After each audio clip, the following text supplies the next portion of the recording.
Bonjour à tous, infiniment heureux de vous retrouver pour partager avec vous le Chitat du jour. Aujourd'hui, nous sommes Yom Hamishi de la Parashat Dvarim, le 5e jour de la semaine, et le 6 Menachem Av, 5785. C'est parti pour le Chitat.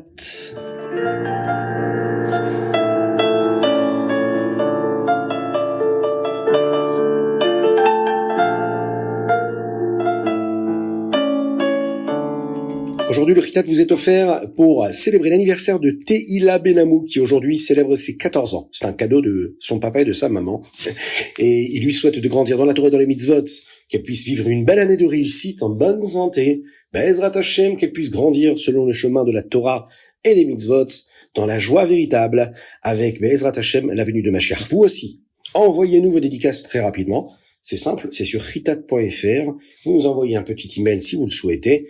Et à ce moment-là, on pourra dédicacer en fonction des dates qui vous plaisent le Chitat du jour.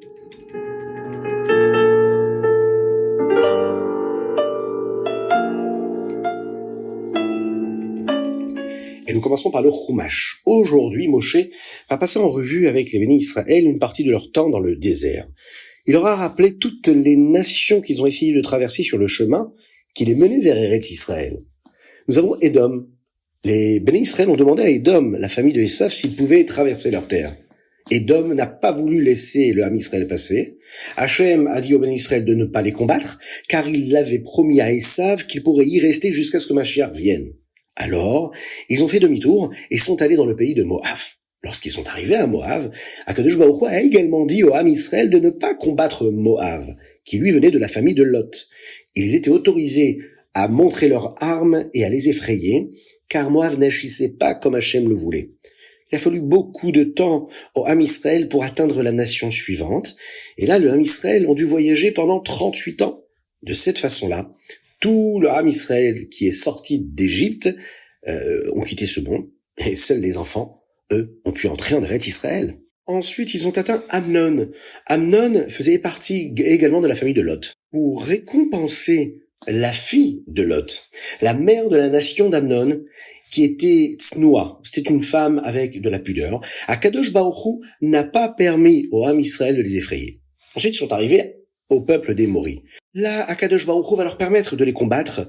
On le sait, c'est Sichon et Og qui en étaient les rois. D'abord, les bénis Israël ont essayé de leur demander gentiment s'ils pouvaient traverser leur terre, mais Sichon a dit non. Et nous le verrons. Nous le verrons demain. On passera en revue ce qui est arrivé à Sichon, en fin de compte, à cause de son refus de laisser passer le Ham Israël par son pays pour arriver en Eretz Israël.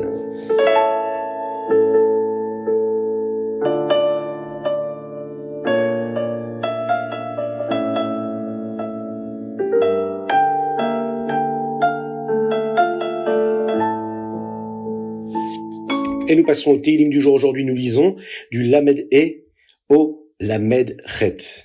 Dans ce chapitre-là, le Lamed Zain, David HaMelech dit comme ça. Mais Hachem mitzad gever konanu. Hachem décide où chaque personne va. Vedarko yerpatz. Et c'est sa voie qu'il souhaite. La Chassidut enseigne que ces deux choses sont liées. Deux principes. Hachem décide où chaque personne doit aller. Et d'un autre côté, l'homme veut sa voie. Hachem veut savoir pourquoi. C'est pourquoi il décide où chaque personne va. Akadosh Baruch Hu nous place à chaque endroit pour y accomplir une shlichut, une mission spéciale. Alors quand nous nous retrouvons quelque part par Hashgacha Pratit, Dieu a décidé que nous nous trouvons là où on se trouve, nous devons nous souvenir que nous sommes là parce que Dieu a un travail pour nous et que nous devons accomplir ce travail. On doit s'assurer de trouver ce qu'il attend de nous et de le faire surtout correctement, parce que il n'y a qu'Akadosh Baruch Hu qui sait pourquoi nous sommes quelque part et pas à un autre endroit. C'est lui qui décide, c'est lui qui a tout prévu. Et il arrive parfois que nous ne comprenions pas du tout ce que nous faisons dans tel ou tel endroit.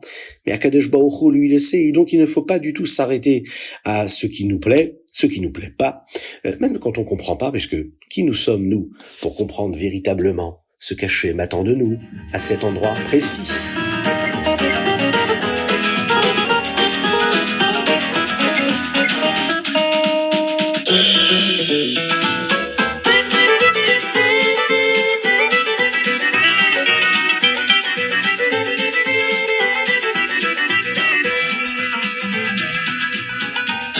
Et nous passons tout de suite au Tanya du jour. Et dans le Tanya, aujourd'hui, nous allons aborder la Igeret à Kodesh Siman Bet. Rabbi Shlomo Zalman, lui, avait une shlichut très spéciale de la part de Dieu, celle d'apporter la chassidut rabbad au monde. Il y avait certains juifs qui étaient, eux, contre cela et ont essayé de rendre cette mission très difficile. Ils ont aussi créé beaucoup de problèmes aux chassidim. À cause de cela, le Rabbi Shlomo Zalman a été emprisonné et ce fut une grande sakana, un grand danger pour tous les chassidim, mais aussi pour la chassidut. Après être sorti de prison, le Rabbi Shlomo Zalman a écrit cette lettre. Il a dit aux chassidim que ce qui s'était passé était un immense chesed de la part d'Hachem. Il y avait vu une bonté de Dieu. Quand Hachem fait un chesed à une personne, cela le rapproche de Dieu. Et plus une personne est proche de Dieu, plus elle devrait se sentir humble. Pour cette raison, il n'est pas juste de dire des choses désagréables aux personnes qui étaient contre la chassidoute, même si leur plan n'a pas fonctionné, que le Admour Hazaken a été libéré de prison. Maintenant qu'Hachem a fait ce grand miracle, le Rabbi Shlomo Zalman nous le dit dans ce Tanya-là. Les chassidim doivent rester humbles, de ne pas parler de cette manière négative. Ils devraient avoir de très bonnes midotes, de bonnes vertus et de bons traits de caractère, et montrer de la Havat Israël, de l'amour du prochain envers ceux qui étaient contre le Admour Hazaken. C'est une promesse, c'est ce qui allait encourager ces autres personnes-là à être en retour avec du shalom, de la paix, de la redoute, de l'unité. C'est ce que nous pouvons étudier et apprendre de ce Tanya d'aujourd'hui. Il est important d'avoir de la Havat Israël, quoi que quiconque nous fasse, on doit aimer son frère juif et lui rendre le bien, même pour le mal.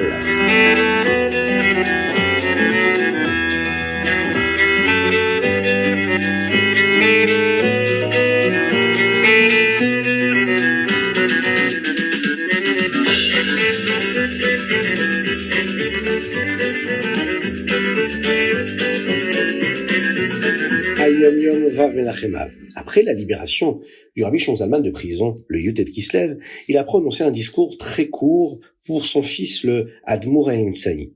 Mais même s'il est si court, nous pouvons en apprendre beaucoup. Le verset dit comme ça. Seu yedechem kodesh uvarchu et Hashem. Yivarechecha Hashem mitzion ose shamayim vaaretz. Levez vos mains dans la Gdusha et bénissez Dieu. Hashem, lui, doit vous bénir depuis Tzion. Hashem, lui, qui a fait le ciel et la terre. Le Admour Hazaken a expliqué ce verset selon la chassidoute. Yedechem, vos mains, peut aussi signifier vos midot, puisque nos bras sont proches de notre cœur. Les midot, ce sont les traits de caractère qui viennent du cœur.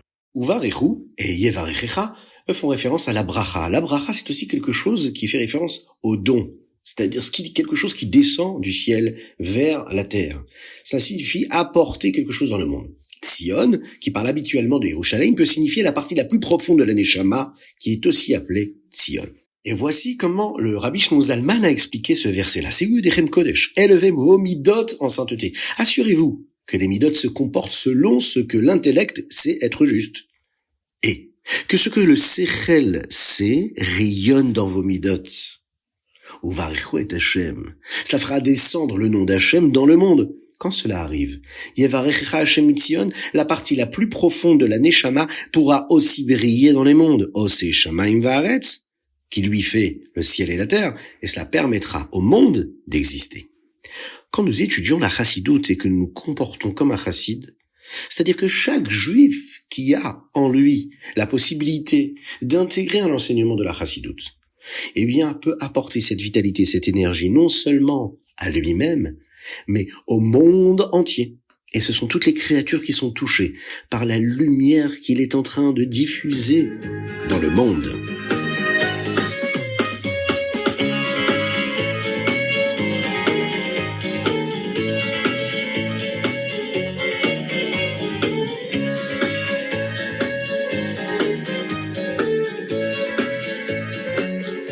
Le Rambam aujourd'hui, c'est Ilchot Kli Hamikdash, Beit HaMikdash. Dans le Rambam d'aujourd'hui, nous apprenons davantage d'halachot qui concernent les Kohanim. Dans le Periktet, le Rambam nous en apprend plus sur les vêtements du Kohen Gadol. Nous apprenons quels sont les détails qui concernent le tzitzit doré qui avait des lettres en relief. Le Meil, lui, ce manteau-là, ce vêtement-là ressemblait à une longue paire de tzitzit. Dans le chapitre Yud, nous apprenons comment les vêtements des Kohanim sont enfilés. Ils doivent être mis dans un ordre très spécial. D'abord le pantalon, puis la chemise, puis la ceinture, puis le chapeau. Le Kohen Gadol, lui, doit mettre le Me'il, le Éphod et le Choshen, ensuite le chapeau et le tzitz. Nous apprenons aussi à nous assurer qu'il y a exactement le bon nombre de vêtements et ce que nous faisons quand le Urim Vetumim ne s'allume pas pour donner une réponse d'Akadosh Baruch Hu. Maintenant, nous terminons les Ilchot Klei Hamikdash et nous commençons une nouvelle série de lois sur ceux qui ne sont pas autorisés à entrer dans le Beth Hamikdash. Premier chapitre, Perek Aleph. Il y a des moments où un Kohen n'est pas autorisé à entrer dans le Beth Hamikdash. S'il a bu de l'alcool, s'il est ivre, il ne pourra pas y entrer. Si ses vêtements sont déchirés, il ne pourra pas y entrer. Si ses cheveux sont trop longs, il ne pourra pas y entrer.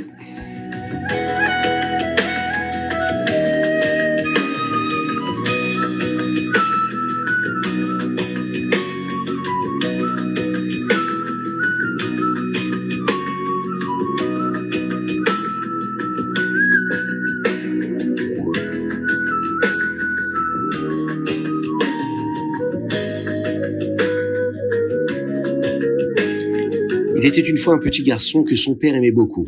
Un jour, le père décida de faire confectionner un nouveau costume pour son fils. Il choisit un tissu fin et de magnifiques boutons et demanda au tailleur de travailler dur pour coudre un beau costume. Le fils était si reconnaissant et si fier d'avoir un si merveilleux costume, il adorait le porter, sachant que c'était un cadeau spécial de son père qu'il l'aimait tant. Mais le petit garçon n'était pas aussi prudent qu'il aurait dû l'être. Il portait le costume même lorsqu'il jouait dehors avec ses amis, et bientôt le magnifique costume fut déchiré et taché. Le petit garçon montra tristement à son père comment son costume était abîmé et ne pouvait plus être porté. Le père, lui, aimait son fils et demanda au tailleur de faire un autre costume, aussi beau que le précédent. Au début, le petit garçon porta son costume avec soin, mais après un certain temps, il oublia de nouveau. Bientôt, ce costume aussi fut complètement abîmé, et le père, lui, retourna une fois de plus chez le tailleur et lui fit refaire le costume. Mais cette fois-ci, il ne donna pas le costume à son fils, il l'accrocha dans un placard, disant à son fils qu'il n'aurait le costume que lorsqu'il montrerait qu'il avait maintenant beaucoup grandi, et surtout qu'il saurait en prendre soin. Chaque année, le père sortait le costume du placard, rappelant à son fils d'être prudent, afin qu'il mérite de nouveau d'avoir un si beau costume à porter. Cette histoire, c'est un machal, une allégorie, racontée par le rabbi Lévi Yitzhak de Berdichev. Nous sommes, nous, comme le petit garçon. Hachem, lui, c'est le père et le beau costume, c'est notre précieux Beit Hamikdash. Deux fois, nous n'avons pas été prudents avec le Beit Hamikdash, et 2 fois, il a été détruit. Hachem est prêt à nous en donner un autre, mais nous devons d'abord montrer que nous avons appris à en prendre soin. Chaque année, le Shabbat Chazon, Hachem nous montre un Chazon, une vision du 3e Beit Hamikdash. C'est ce que nous allons vivre pour ce Shabbat-là, dans quelques jours. Notre Neshama peut le voir, et elle est rappelée de se comporter comme Hachem le veut, afin que nous puissions mériter d'avoir très rapidement le 3e Beit Hamikdash, tous ensemble, à Yerushalayim Ira Kodesh, avec le Mashiach Tzidkenu, Bekarov Mamash.